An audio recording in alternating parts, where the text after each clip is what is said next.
Hey Wanderers, thanks for joining us on a new arc in Wanderlust. As always, you can find us on Facebook and Instagram.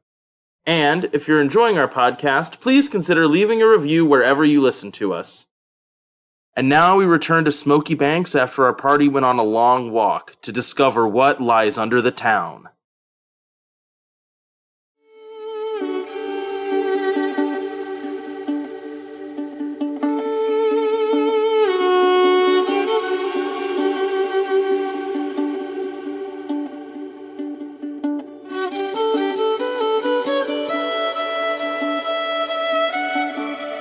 Last time on Wanderlust. I'm glad all of you have finally made it to my cocoon. I bear only a short message. Inside there is change. You can choose to come in, but you will not leave the same. Eventually, in this darkness, images start to bleed up into your eyes, for lack of a better term. I'm scared that if I go down there, I won't come back. I think the question isn't if you're going to come back, it's how do you want to come back? You click that little button on the tasy thing and it starts arcing electricity and you just chuck it into a pile of needles. This tree cat tenses, its ears lay back, its tail fluffs as it whips back and forth, and then it scurries away. Matthew, slow down! He turns around and goes, "Why don't you speed up? Alright, you finally let me come out here, you can't keep me back." He looks weird now to your eyes. He's clearly in his mid-20s. Estelle blinks and she reaches over and ruffles his hair. I like how you're doing that now, it looks good. Okay, that's fine. I'd rather send Guffy with you if you're gonna be out here. What? No, I got the guy, you get the Guffy. It is good that you finally joined me. Now all you must do is convince me. Why should I let you live? Well, I seem to remember someone telling me that I had to lose myself, or I had to change, and you're saying that if I don't do this, I'm going to change? So that sounds like that's what I'm supposed to do, right? Why should I just let you leave? She tries to drag me to bingo, and she tries to get me to her swimming classes and all kinds of stuff. Roll deceit. It was good. Juliet, you find yourself in an odd temple. This is a really intense puzzle. You see Lance standing there. You can see the knife in his side where you stabbed him. How's it going, killer? She's gonna go over to the teal door and try to open it. No. Caitlin just solved your riddle immediately, and I think she deserves that. Yeah, she did. Yeah, the riddle was all of those details were meaningless and you just had to try to open the door. Do you want to leave as well? I'm leaving. All right, let's see. And walks out in front of you. I can take you back. Dear Mom and Dad, well, Autumn is still missing. I do hope this letter makes it to you this time. They seem to say that the stars have changed that they use to navigate by. Sincerely, Aurora.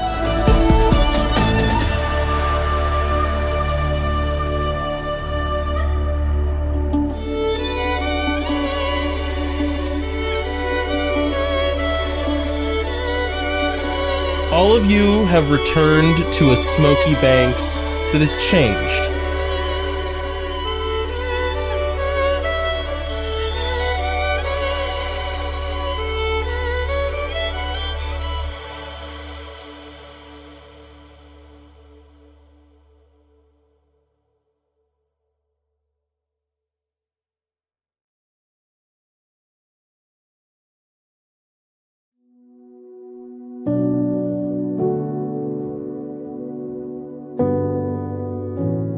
The large saltwater ocean that was bordering Smokey Banks is now a lake that you can see the other side of.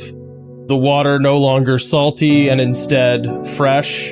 The sky above you, although not that odd to look at. There are still stars, but decidedly the suns that you are used to seeing are now just one sun, and no constellations are familiar to you. As you approach town, like when you first came back, you had this like odd realization. Typically, the closer you got to Smokey Banks, the more that the forests would become those kind of like kaleidoscopic purple and blues and deep greens that you were used to seeing, that were the result of multiple types of light coming from your dual suns, and have now instead been replaced with dark green, to your eyes, sort of like unicolored forests, right?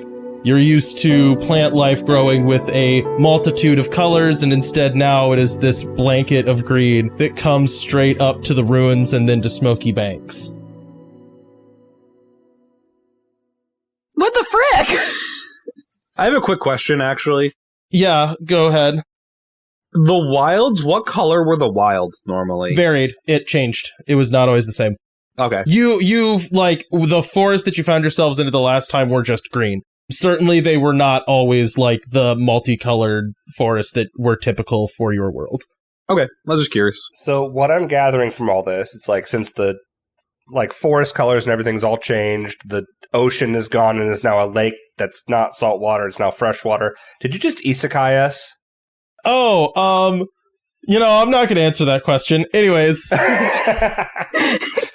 No, what I gathered from this is we're in Kansas more. We're in Kansas more. I don't think this is not Kansas anymore. There's the better joke, and I will hate you forever for that, Vinny. By the time you get back to town, things are a little bit chaotic. On the one hand, the people that were chanting about the pilgrimage have clearly been released and are now back to mostly their normal selves. On the other hand, you are not the only people that have changed a little bit. As like a refresher, Fred's chest is now glowing like a bright red where his heart is. Basically, I made Fred Karlak before Karlak was a thing. So Fred's a hot demon now. I'm sorry, I didn't know Karlak existed when I made Fred's thing. So I didn't steal that. Estelle's hair is now grown through. What? You're shaking your head. Am I wrong? Oh, okay. Okay, I thought you were shaking your head like, no, like I was screwing it. You're correct. That's just the impossibility of dealing with her current hair, and that on top now of it has vines and plants and leaves growing into it. But tell me about her front angles. Juliet, you are like covered in these like fine, intricate tattoos, like tracing patterns all over you. And Autumn, I'm gonna level with you. I straight up don't remember what physical abnormality I described about you. Do you? You didn't give me one. Oh, okay, cool. We're just going for it then. Oh, yeah. So yours, similar to, I keep pointing at Mandy, trying to remember that her name is Estelle in game. Similar to Estelle, there is sort of like a mask that at times grows more pronounced that will form over your eyes. That's like this woodish mask, sort of similar to like the skin texture of the forest phantom. It comes and goes, but like the more in danger you are, the more prominent that like mask around your eyes, sort of like a raccoon mask, becomes. Anyways, back in town, like I said, you all arrive. Generally things are back to normal, other than all of those differences and all the things that might go along with those differences that I have described. Cody, you're back in town. The same as when you left, except for all the ways you're different. Yeah, except for all the ways you and Smokey Banks is now in a significantly different place. How does Maul look different? You didn't tell us that last time. Or Mitchell, yeah. Well, you told us Mitchell last time. Oh, yeah. Mitchell, I did tell you. Visibly, Maul has not changed. Anyways, so, back in Smokey Banks, I'll say, maybe some time has passed. You guys probably arrived at night. And I'm going to say we are going to start here with Autumn. Autumn, you're back in town. Last time you were here, your girlfriend was turning into a tree. What's Autumn doing? I think she's gonna go find her not tree girlfriend, or hopefully not tree girlfriend. Okay, I'm gonna say this. Let's say, for the sake of argument, you arrive at night, like pretty late into the night. Are you like knocking down doors immediately, or what's your are you gonna like wait for morning? I mean, I would assume that at least Fred, I don't know about the rest of everyone. I would go to where everyone was standing chanting to see if they're still there. They're not. They're gone. Okay. They're gone. I mean, that's where we enter back into town, so... Okay. Yeah. Those people are gone, yes. Well, I think I have a question for you, then. Does Autumn have a key to Willow's place? I think that's a question that you would answer yourself. I would not delegate that for you. Also, would a door stop you at that point? Well, here's the thing. Like, there's like a courtesy of like, wait, like she wouldn't have to wake her up if she had a key, you know? That's true. It was more of what I was going for, you know? Yeah. I'm trying to remember how long they've been dating. I'll say that she has a key, and then she goes to Willow's place to check on her. Well, no, she goes to the radio tower to check on Willow. The radio tower is like empty and she is not there. Okay. Then she goes to Willow's place and quietly lets herself in. So you open the door, right? And you quietly let yourself in and you close the door. And when you do, a light turns on and you see your sister wearing kind of like a fluffy robe and holding a book, sitting in a chair, just staring at you. Hey, sis. Aurora puts down her book. She stands up. She like walks into like the small like adjoined kitchen and starts like boiling water and getting out 2 cups to make tea. How long have you been sitting there? She like sighs and looks up. I'll give you a hint. It's not as long as you've been gone. It's not that long. What it is not the length of time that I've been waiting for you. See, your girlfriend, who I had the privilege of meeting, she seems great. Right? Don't try to distract this. She seems great. She is. I'm talking... Kay. Also, real quick though, I will let you do this rant. Is Willow okay? Like, how's she doing? Like, when I left, she was not in a good place. A tree, yeah. Okay, you knew that. Yeah, she told me she's no longer a tree. Yes, I am aware that she was a tree, and then you went out to find tree things and fight tree things, and then we're going to come back here, and I don't know what your plan next was after that. But anyways, so, okay, let's... like, the kettle starts to boil, and she goes, okay, hang on. I need tea, otherwise I'm gonna lose my mind. And she, like, goes over and starts pouring tea in cups, hands one to you, and sits back down and just goes, I guess start wherever you want. I want to ask a lot of questions, but let's just start wherever you want, because that's probably gonna be what happens anyways. I mean, I figured you'd want to do the general yelling first. No, what would I have to yell about? I think you know why I would yell. I don't think I need to inform you of what I need to yell about. I thought you'd like it and feel good. No part of being trapped in this weird backwater town feels good. No part of it. So please, just start with the explaining, not with me yelling. Trapped? I mean, it's hard to get here, but there's a ferry boat that leaves. Is there? Oh, cool. Great, I guess I'll just get on that next chance I get. Definitely that exists. Have you noticed that our suns and moons and stars and the forest around here are different now? In my defense, it's been night since I've been back, and weird stuff happens in the forest normally. I was hoping it didn't last here. So far it's lasting here. So, let's move on. I'm trapped here. Why am I trapped here? That is an excellent question that I wish I knew. That it's... No. I think you misunderstand. I don't expect you to know why the world is weird here. What I mean is, why did I have to get on a train, and then get on a boat, and then get on a train, and then get on a boat, and then walk a bit, and then get on more boats and more trains to carry myself across the entire world to find you living in the last town in the world on the edge of... Your main hobby, seemingly, was climbing flaming buildings. The tallest building is shorter than me. What are you doing here?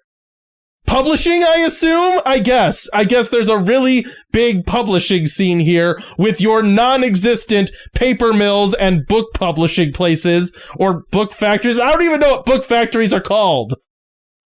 Binderies, typically? I want to be upset that you know that, but I guess thanks for informing me of that. But I'm going to assume there isn't one here.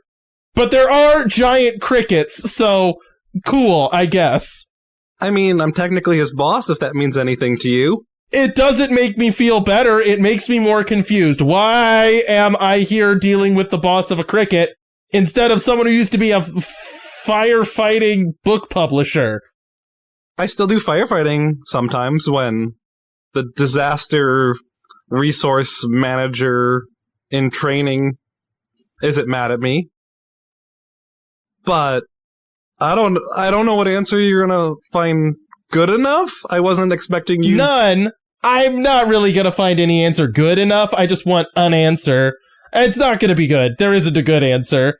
I didn't think you'd follow me. That's actually a really bad answer. I didn't think you would follow me is not a good answer for why do you hate me so much that your goal was simply go far enough I wouldn't follow you. No, I just didn't think me leaving would inconvenience you enough to come out here. Well, you were wrong if you had gone on vacation. Well, I see that. I see that I was wrong there. Okay, I understand wanting to get away and run off. I get that. That's like a week, 2, 3, maybe a month if you're being crazy. It's been multiple, not 1 or 2, with no... Yeah, well, like, if we're being honest, I probably would have come home sooner, but, like, then I fell in love with the town. And other things. Is the town sleeping in the room over there? I mean... The whole town sleeping in that room over there. You should focus. Like, that's not nothing. But also, like, it's quaint, and I like it here, and I felt aimless back at home. Like, how do I compete with you and Savannah? Okay, no, you don't. You don't have to. First of all, you don't have to. Second of all, you could leave. Oh, tell that to Mom and Dad. Tell that to Mom and Dad. Okay, I actually don't have to. You do. It's not my fault that I'm good at what I do, and maybe they notice that sometimes. I don't have to fight that battle for you. Sometimes? Sometimes. Oh, sometimes. I understand you being upset at our parents. That's fine. I don't understand you taking that out on the entire family that you abandoned with no note or minimal note. You know, I sent a telegram way too late later on saying I was fine and where I was at. That's how you found me, I think. I don't remember if I put that in my original note. Do you see how that's bad? That's bad, right? Like, everything you're describing is bad. Is bad. I do, but I'm not going to give you this point. I'm not trying to score points with you. What I'm trying to understand is where we went from, I want to have a life separate from my parents' expectations, to run away from home as an adult. When there was the option of talking to our parents, talking to me, and I don't know, moving one city over, there's like a lot. There's actually quite a few eco herbs between here and we're between home and the end of the world where you ended up. Like, yeah, but like the call of adventure, doing something new. I don't know. Like, what do you want me to tell you? Like, I made a bad choice and then I liked my bad choice? I guess that's it, right? Like, you made a bad choice and now you like your bad choice. I think maybe... I was going to come back at least to visit eventually, but I've been kind of busy. Like, while here, I've actually doing something I like and helping people and not just waiting for something to burn down. Do you know how terrible of a thing that is to hope for? When my only thrill in life was hoping something burned down. when you say that, you hear, like, a cough from, like, the bedroom, and you just see, like, Willow standing there kind of awkwardly. And she just goes, do you not hope for things to burn down now? No? Like, not literally, I am speaking metaphorically, but if you never had another reason to wander off into the forest and risk your life to do some kind of heroics that would be satisfying to you, and you would just want to, like, sit here and play checkers with me every night for eternity. Well, one, I don't think that's going to happen, and two, even if I decided I was done doing heroism, I would not let Juliet wander off to find mushrooms on her lonesome. Yeah, and when you went to hunt for mushrooms with Juliet, would you be satisfied if what happened was you found an interesting mushroom and then came back and then looked at the mushroom? Yes, now I've had some growth, which I need to talk to you about some stuff in a little bit, but I think we're in the middle of a different conversation. Willow kind of, like, cocks her head to the side and goes, yeah, I do think we're in the middle of several conversations. You can go back to bed. I'm gonna continue being yelled at by my sister if you want. You want me to go back to bed? Do you want some chamomile tea first? You see, like, Willow walks over, gets another cup down, looks at your sister and goes, I see why you make tea to talk to her sometimes. I do get it. I do get why you make tea. As she's clattering away, like, making tea, your sister looks at you and just goes, okay, so let me try to piece this together. You felt like you were unsatisfied because you were waiting for things to go wrong, and that was like your whole life was just waiting for buildings to burn down, as you just put it, right? Sort of. Like, I didn't feel... And then you came here, and again, speaking metaphorically, according to your wonderful girlfriend Willow, you have been basically non-stop in a burning building for the last, like, 4 months. The town that you said you love and is quaint. You have been attacked by zombies. You are the king of crickets. You fought a giant dog and recently... Specifically, no. Specifically, I'm not the king of crickets. I asked about that. Don't want that. No, I'm like middle management. You're the middle management of crickets and apparently just went and fought the concept of trees for the sake of saving your girlfriend in the quaint town that you love and have found purpose in. I fought the concept of predators, actually. Cool. That's okay. That doesn't make sense.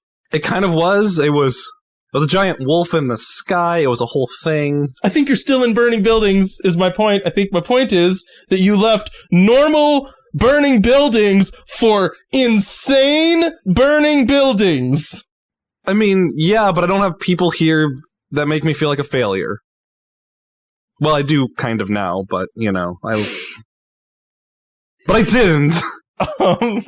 You just hear, like, from the stove as Willow's just, like, vacant-eyed dunking a tea bag in the water, you just hear her shout, I don't think you're a failure at dealing with the fact that the town has been falling apart since you got here. We've done an excellent job at that. And she does, like, a thumbs up over her shoulder. Well, you weren't the person I was worried about. Oh, who else makes you think you're a failure here?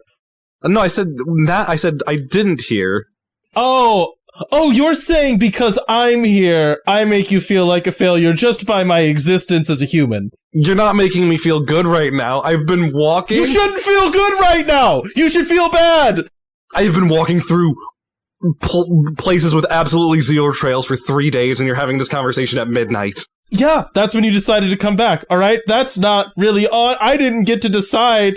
That's not how this works. I don't decide when I come back. You walked into the room. I didn't tell you to meet me here. Why were you sitting up waiting? The light switch flipped on. You were waiting. You were waiting. I have not slept great since I found out that my sister was off fighting mystical concepts of trees.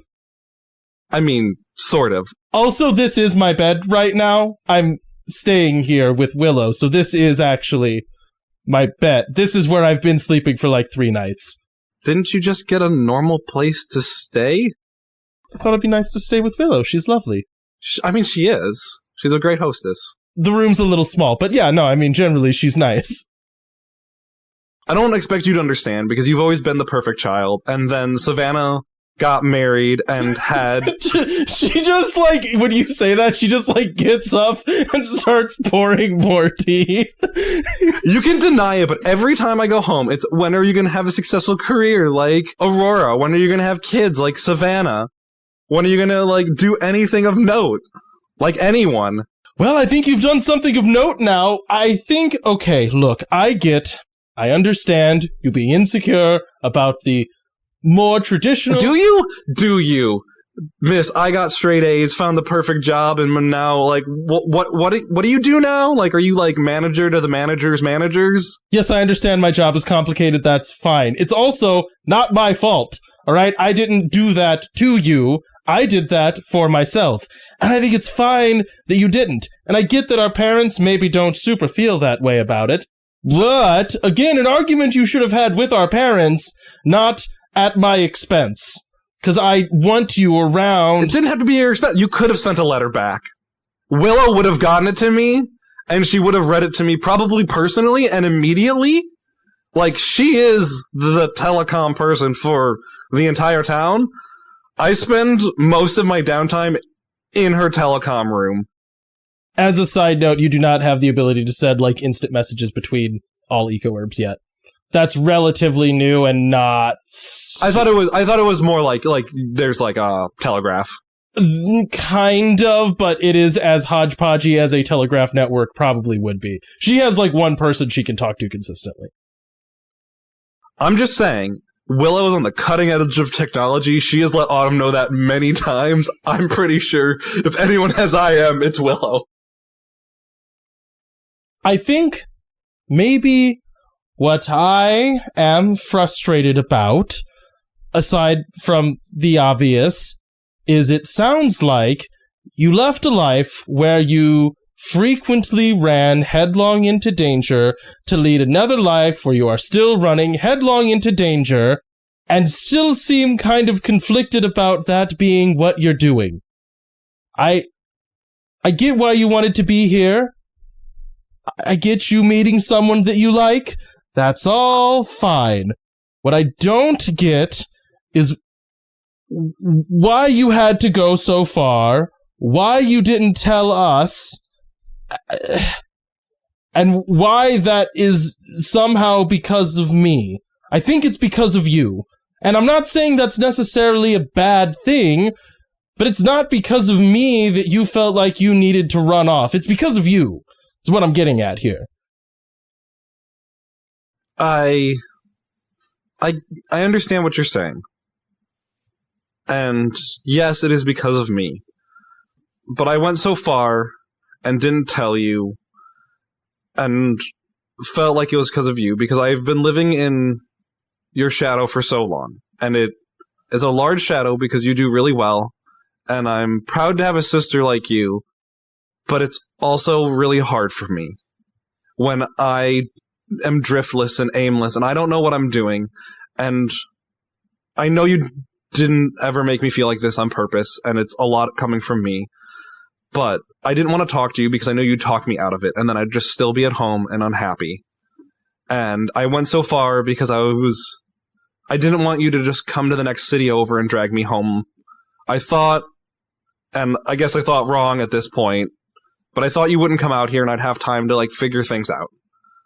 And you wouldn't just come out here and drag me home. I figured you would just wait for me to come home and then never let me leave again.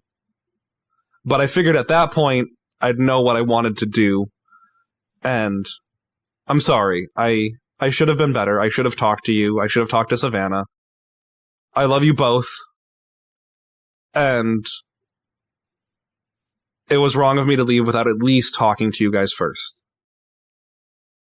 Aurora stands up and she like goes over, puts her cup in the sink, and she like takes a breath and goes, look, for better or worse, you're stuck with me now, so I guess you get to find out what it means to have your own goals while I'm around.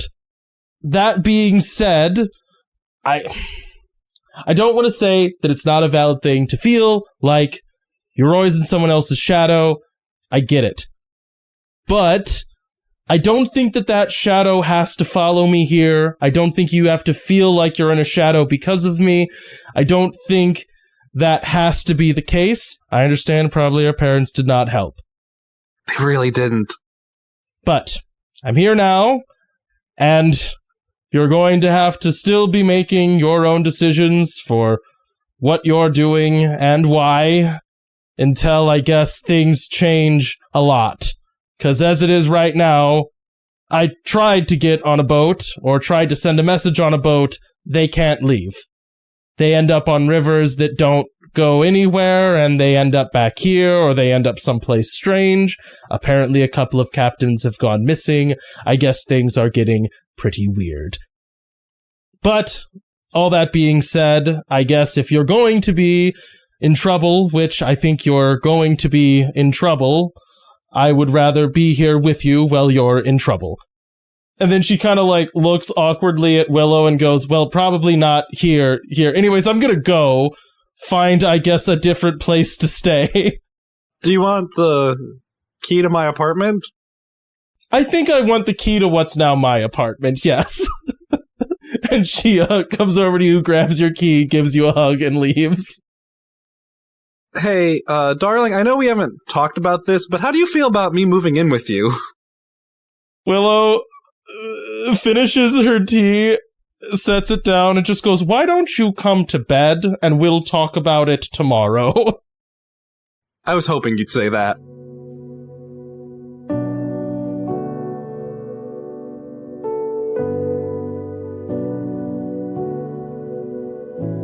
Time passes. I think next up, man, I want to say like flip a coin for vignettes. Yeah, you know what? We're doing it. We're playing a game. I'm going to make you guys roll dice. Juliet and Fred, roll me a dice. Let's see who goes first. What die? Roll a fate dice. Just a single one? Yeah, just a single one. I got a nothing. I got a plus. All right, Juliet goes first. All right. I don't think you've never met the what's his name now? Oh my gosh. Describe them. The professor. What's his name? Doc Marlin. Doc Marlin. You've never met Doc Marlin, right? Fred? Don't think so. I think Juliet's the only one who's interacted with him. Well, except for Maul, but... Yeah, I think that's true. So, Fred, I'll say this is like you're back in your shop some days later, probably experimenting with metal and stuff as you do. Well, you're there working, the bell to your shop rings, whatever, and a very small man walks in. He's kind of like hunched. He's got big gray bozo hair sticking out the side of his head, big glasses, and he seems incredibly uncomfortable to be there, and like nothing is in the place it should be as he's sort of like dodging past stuff to get to your counter. As he approaches, he goes, hello, my name is Dr. Marlin. I think maybe you've heard of me from your friend Juliet, who technically works for me. You might say that all of you sort of work for me in that I have sent her out on many requests, and she has brought you for assistance. So real quick before I respond to that, what went through my head when he started that was, my name is Doc Marlin, you may have heard of me. Yes, Doc Marlin. I've had your name come around a few times.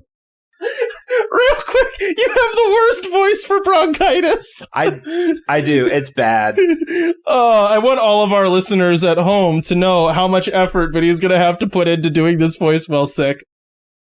So, he slides a small box across the counter to you and goes, there are many people at the university that I work at who have quite the reputation for research and knowledge, but our focus has mainly been biology and I don't know the equivalent of herbology. That's the Harry Potter one. What's it called for plant science? It's biology. Horticulture. In Harry Potter, it's herbology. Well, yeah, but I don't want to use the Harry Potter one. Ecology, the natural sciences, animal behaviors, and and agriculture, obviously, with all of our lovely plants that we have in the town, that many of which come from the university. However, this, and he like taps the top of the box, is a little bit out of the scope of anyone that I work with. Sometimes I would ask Maul for her opinion, but she sometimes lies to me as a joke. So I've come to ask you what you make of it. I understand you're interested in odd metals and materials, and I thought you might like to take a look. Oh, sure, yeah, I'll take a look at this. What you got? He cracks the lid open and shows it to you. It looks like a small broken off statue, so you can see the bottom of it is rough where it was clearly mounted on something, but it's a very finely either carved or molded figure that depicts this like swirling and very like segmented, almost chitinous looking dragon. Isn't exactly the right word. Think about something in between a dragon and what's the wyvern? No, like the spiraling like insect that you find in or like sea creature that you'll find in fossils, like ammonite or something. Oh, Yeah, Ammonite fossil, like that like tight spiral that ends in a head. Imagine that, but like clearly segmented sections all wrapped in on themselves. And then like a dragony looking head, like large teeth, fangs, arms with claws on them. So sort of like a snaking body that then leads to, like this sort of almost shell looking thing. Oh, this is very interesting. Looks like some kind of relic of some sort. I'm not even going to try the voice. I'm just giving up on the voice. Well, I found it I had someone find it for me in the ruins, and, it seemed interesting, so I wanted to study it further.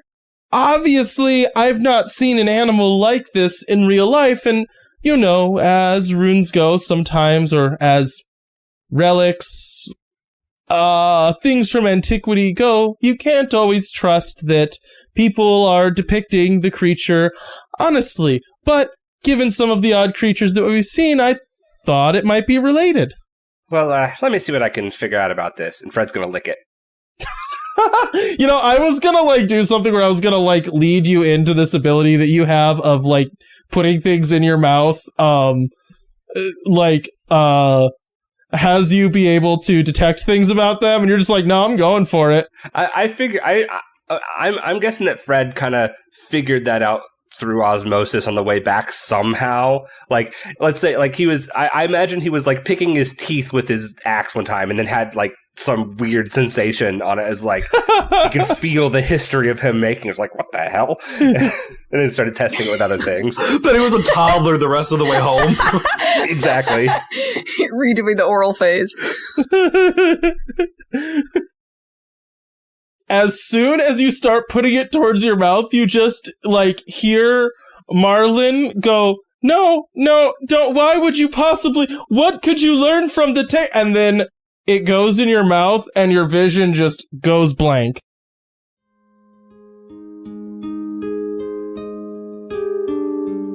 You awaken in a dark room where the only light is coming from a small, very concentrated fire burning a crucible. And you can see a cast, sort of dry white looking, box with a hole in it. And you see a large guy lifting this tiny crucible of metal and pouring it in to this cast, and then waiting a certain amount of time and smashing it, and in that you see this brass creature, the details far crisper, more exact and shining from like the untarnished metal versus the thing that you saw that was like almost black with time and like dust and dirt and debris. Your vision blurs again, and you see that being delivered to an artist who has many like clay figures all over his wall, depicting various creatures, all of them sort of related to this thing, this like chitinous, angry looking thing with these segments all swirling in on itself. There's like variations of it, but this is clearly like a motif that this artist does. Your vision blurs again, and you see a man in fine clothes sitting in a large chair alone in this room lit only by torchlight. Outside the windows, it's like totally dark.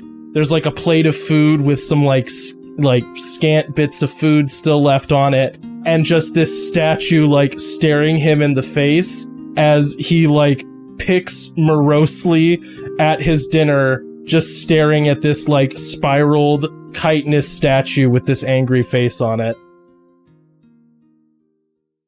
Do I come to after that? No, you're still there.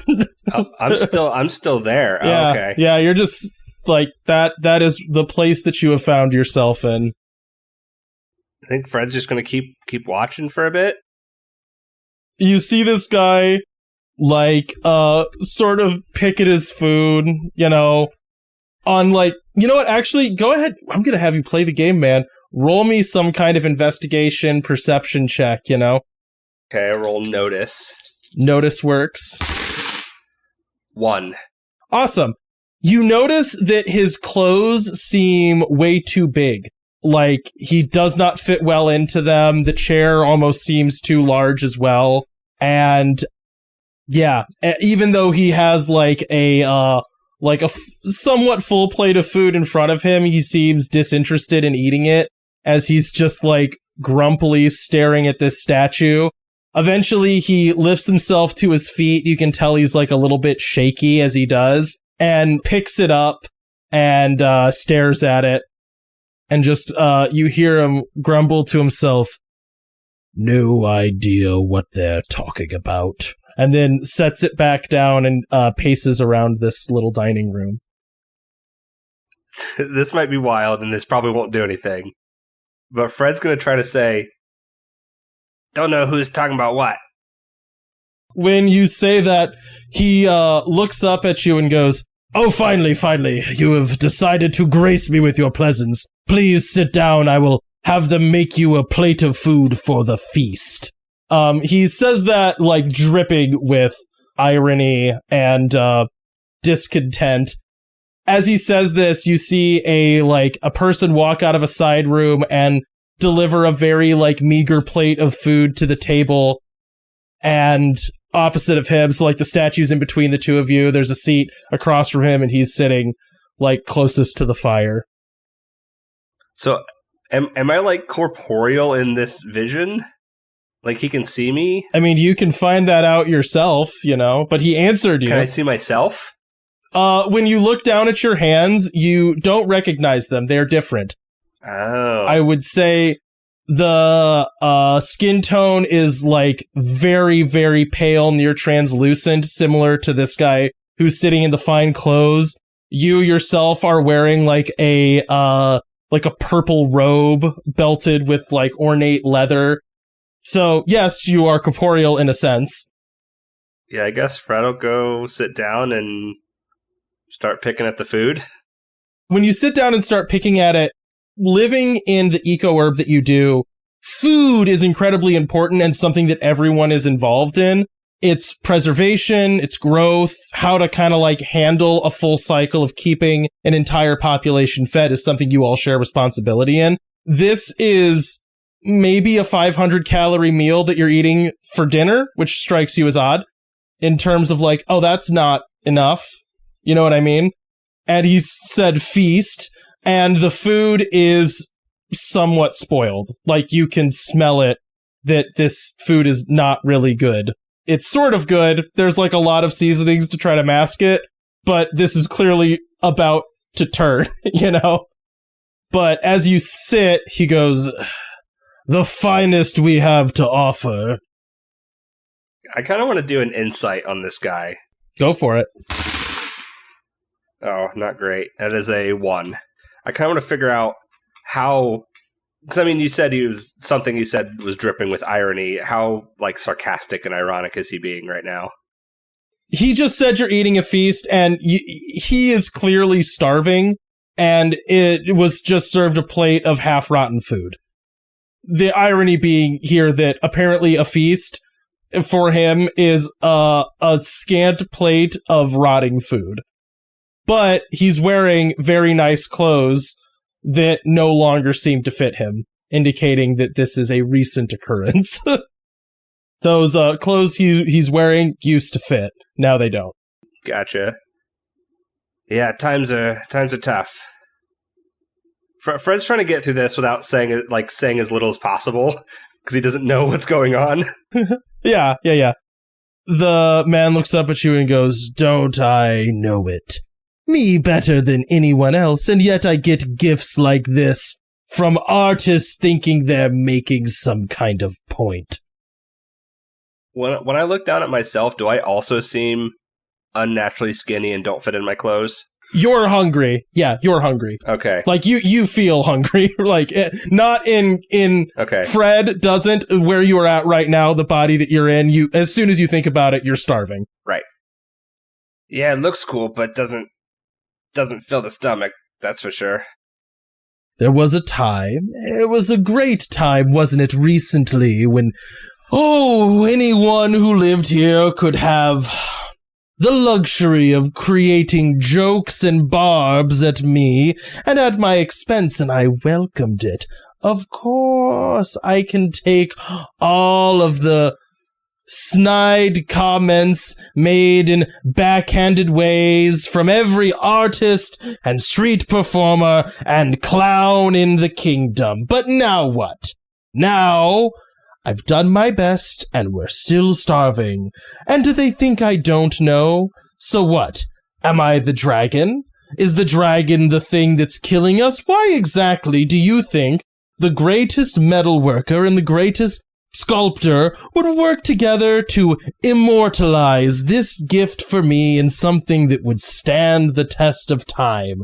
When pottery shatters, when statues erode in the wind and the wet, I'll be left with this fine metal statue of a dragon circling in on itself forever. I guess they mean it's my legacy. Gosh, I'm kind of drawing a blank of how Fred would react to this. I will say, in this case, your ability lets you gain the history of an object. This is the history of an object. Okay. You just get to roleplay it out instead of me just giving you an info dump.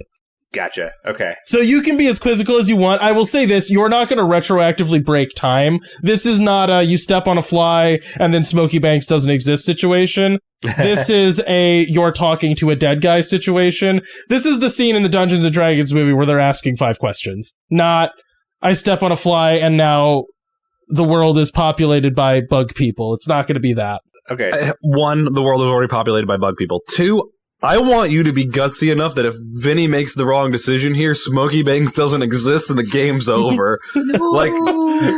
No, this arc, if you guys make the wrong decision, Smokey Banks won't exist and the game is over. Caitlin would like to have me voice that if that happens and we make the wrong decision and Smokey Banks doesn't exist, that means you've made the wrong decision and you no longer exist. Exactly. Couldn't have said it better myself. That's why I just made a shocked face and shook my head at Cody.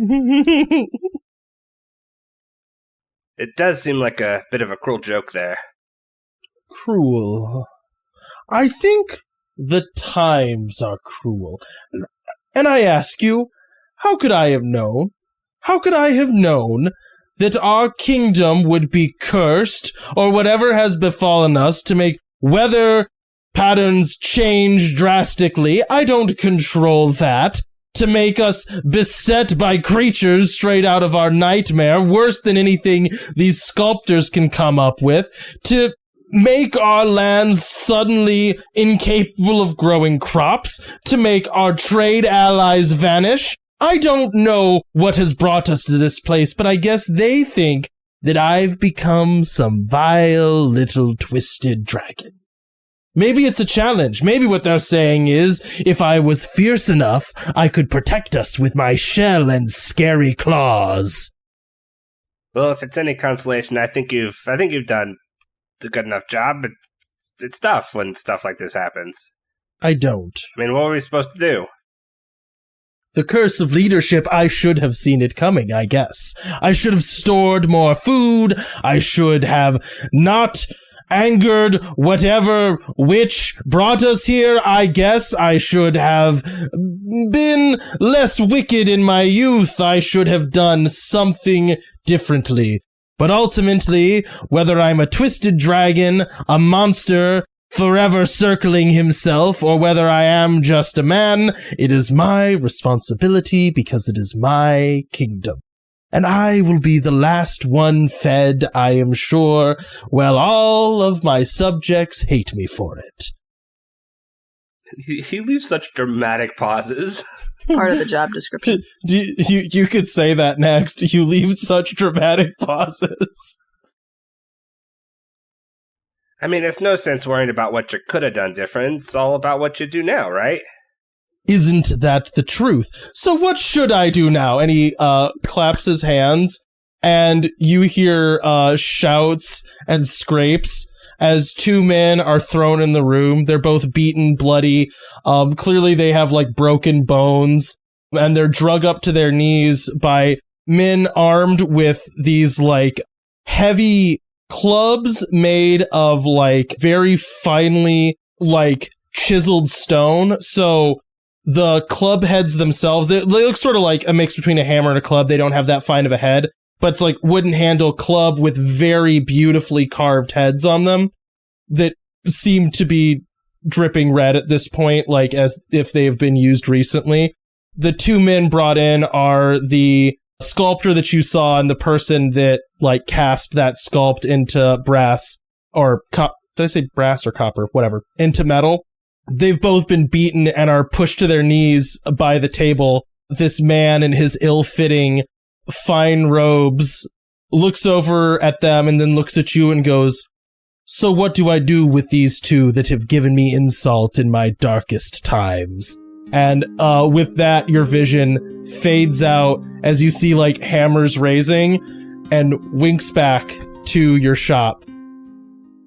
And you see Doc Marlin, like that motion of you touching that to your tongue was like that quick. So Doc Marlin's still just like, why would you possibly put that in your mouth? Why would you put it in your mouth? It makes no sense. Wouldn't you rather just maybe take a small scraping of it or see what chemicals it reacts with? Maybe you have a book you could look it up in. Well, it's, I don't fully understand it myself, but I mean, you see the big glowing thing on my chest, right? And how it came back changed, like a lot of people have been changing.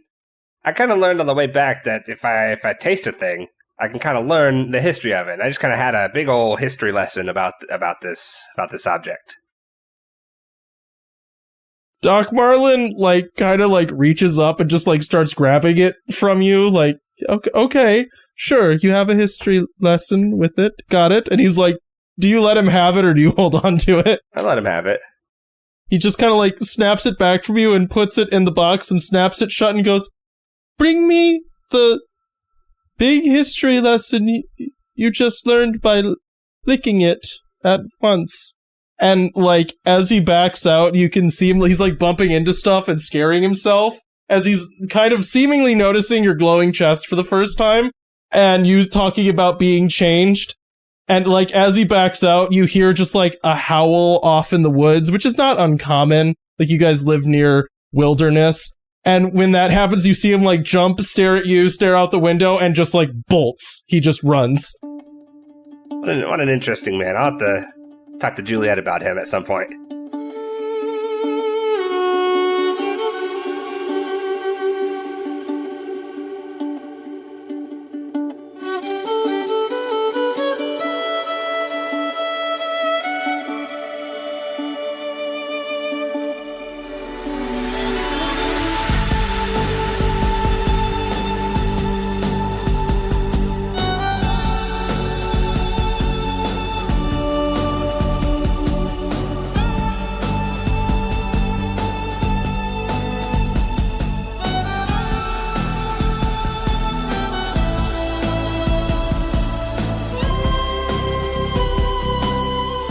Thanks for listening to this episode of Wanderlust. Music for this show is credited down below. If you like this campaign, you can find more of our shows at the Wandering Gamer website or on Podbean. You can also find us on Twitter, Instagram, Facebook, YouTube, and Twitch. Links in the description. Now bear in mind, in the wilds, some wander to get lost, and some wander to find themselves.